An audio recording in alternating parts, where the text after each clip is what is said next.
Hey everybody, it's Alana from Truly Great Life, and it feels strange to even say those words, truly great life, given that life as we know it has been completely shifted. In case you are not aware, there is a war going on in Israel right now. It has started on Saturday, on Shabbat, which was also Simchat Torah, which is the festival of when we finish reading from the Torah, the Bible, the 5 books of Moses, as you may know them, and start again to complete a cycle. And I have family in Israel.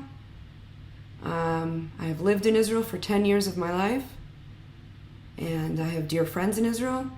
And anyone who has been in Israel or knows someone from there, or any Jew that they may be friends with, or if you're Jewish or know Jewish people, this is something that is unprecedented, and it is something that is extraordinarily difficult. And there is a lot out there being shown and being shared, which is heavy, understandably, incredibly disturbing, incredibly difficult. There is an evil unleashed on civilians, on innocents, that has not been seen before. And you can unlike my page and unfollow at any time if you have any problem with anything I'm saying. Because if you do not understand, as I've tried to convey in the videos for the last 26 videos, that we all as human beings share these characteristics that I've been talking about and sharing, and how do we inch our way towards happier days. If you do not see someone as human, and many people are showing their support for the Jewish people and for Israel, and unfortunately there are those who are not. And unfortunately this is a lesson or a situation that has happened time and time again for the Jewish people and for Israel over millennia. And you would think we would have learned whatever there is to learn, and apparently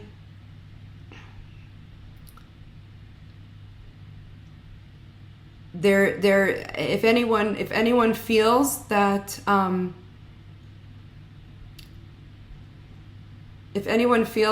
Hamas wants the Jews and the Israelis to live life, I invite you to look at their charter, and I invite you to look at their videos. Actually, don't look at you will not unsee things. You cannot unsee things. And the question, this is a war on the ground, and this is a war in our hearts, and this is a war in our spirits, and this is revealing the decent from the indecent. And I would hope that if you are following me on this page, that you are on the side of the decent. And I do not qualify that with an ethnicity or a religion. Are you a decent human being? And for me, and for many, that starts with, can you give someone life? The opposite of the word live is evil, and what we are seeing is evil on a scale that has not been seen in many of our lifetimes.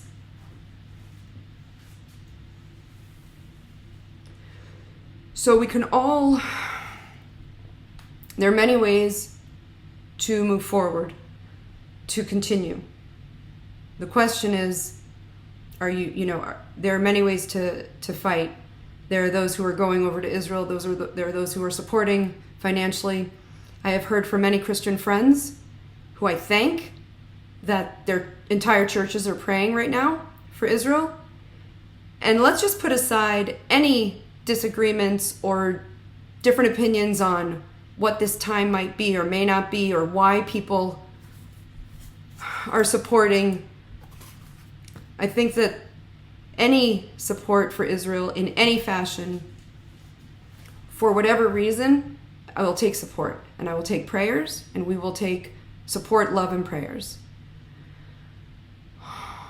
So if you're someone who is responding negatively to what I'm saying, I invite you to pause and to look inside and to ask yourself what it is you are triggered by in seeing people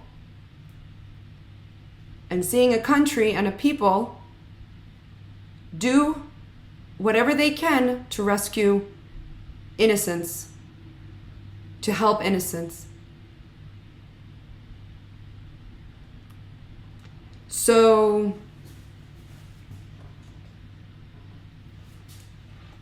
there is much that it will be revealed. Whether or not there was, a lot of mistakes made that led to this is secondary to the fact that there are thousands of human beings right now in the most intense spot in the world. If you've ever been to Israel or spent time in Israel, you know what I mean. It is an intense place, even in the best of times. It is spiritually an intense place.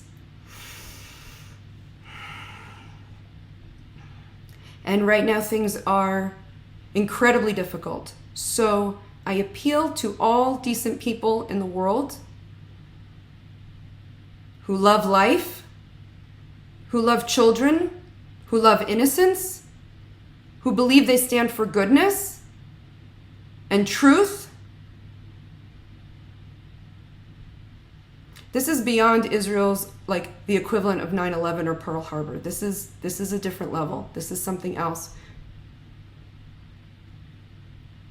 So when we talk about empathy and feeling empathy for other people, one of those ways is to imagine if it was you or your family or your loved ones, to put yourself in someone else's shoes.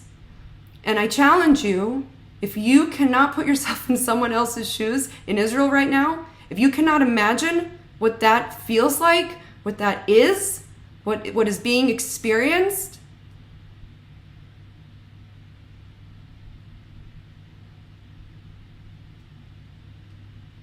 how can you call yourself an empathetic person? Selective empathy. Okay. So I'm taking a break, obviously, from this 30 ways to happy days, because there's been a shift and I don't know where it's going. And I know that very difficult decisions are being made and very difficult things are being done.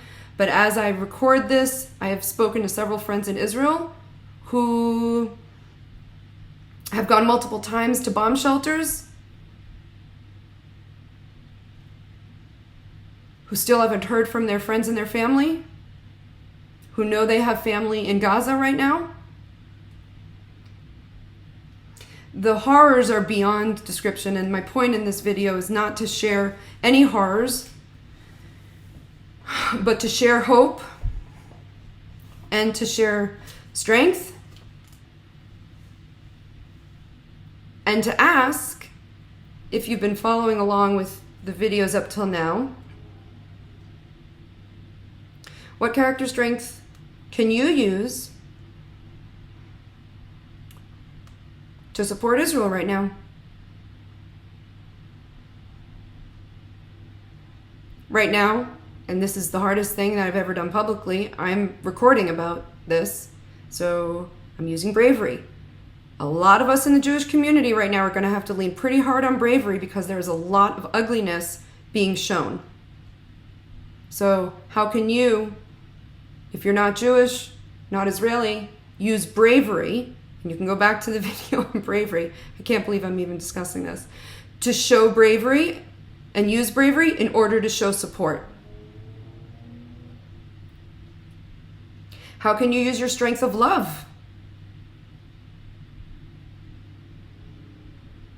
How can you use your strength of love? How can you use your strength of perseverance? Because God help us, literally. The Jewish people and Israel are going to persevere because we don't have a choice.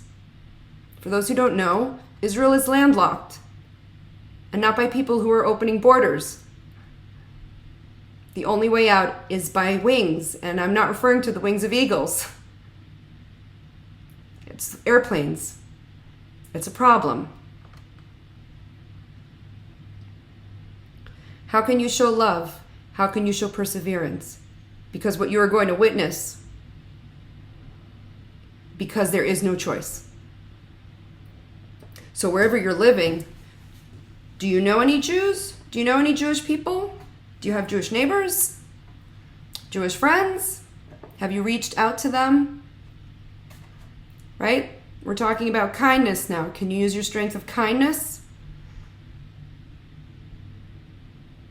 You don't have to know what to say. Sometimes I find, unfortunately, I've been through not as bad as this, not as life-changing as this, but other situations when things were going on specifically with Israel or with the Jewish community. People don't know what to say, so they don't reach out. People need to hear that you have our back, that you stand with us, that you support us. And if you cannot do that, ask yourself why. And ask yourself, where are you getting your information from? And what limiting beliefs do you possibly have about Israel? And what limiting beliefs do you possibly have about the Jewish people? Can you look at yourself?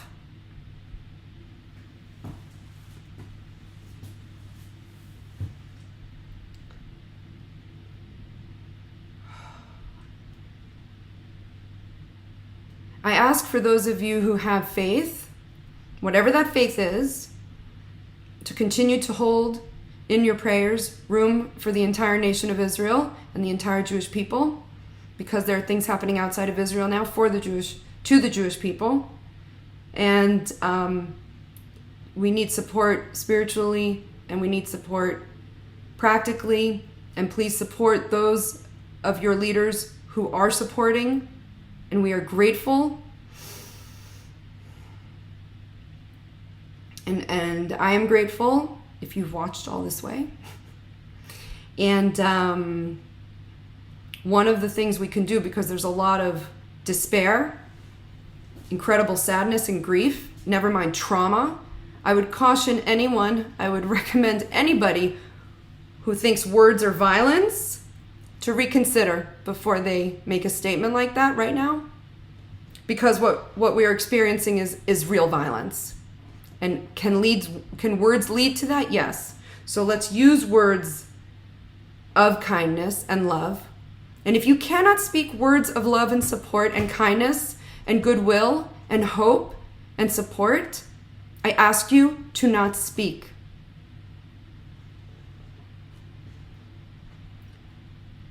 I ask you to consider your words to your Jewish neighbors and to your Jewish friends and to your Israeli neighbors and your Israeli friends. Because that's the decent thing to do right now when we are under such incredible attack and violation. So, I want to end this recording with a poem/prayer that I wrote 20 years ago, way before I had my own coming to God moment. And I invite you all to consider, if you do not have formal prayer or you do not have formal religion, to come up with your own prayer, your own words from your heart to whatever it is you believe, for ultimate revealed good in this situation and comfort for all of the mourners of Zion, which is the entire Jewish nation at this point.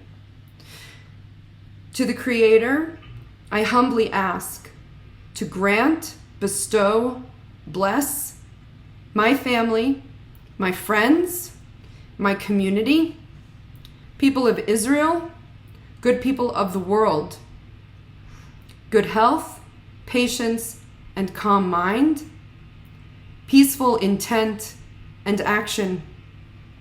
Happy long life, hearts filled with love and compassion, wisdom and good deeds to bring about the everlasting era of shalom, which means peace, throughout the earth. And let us say, Amen. May it be so. Thanks for watching.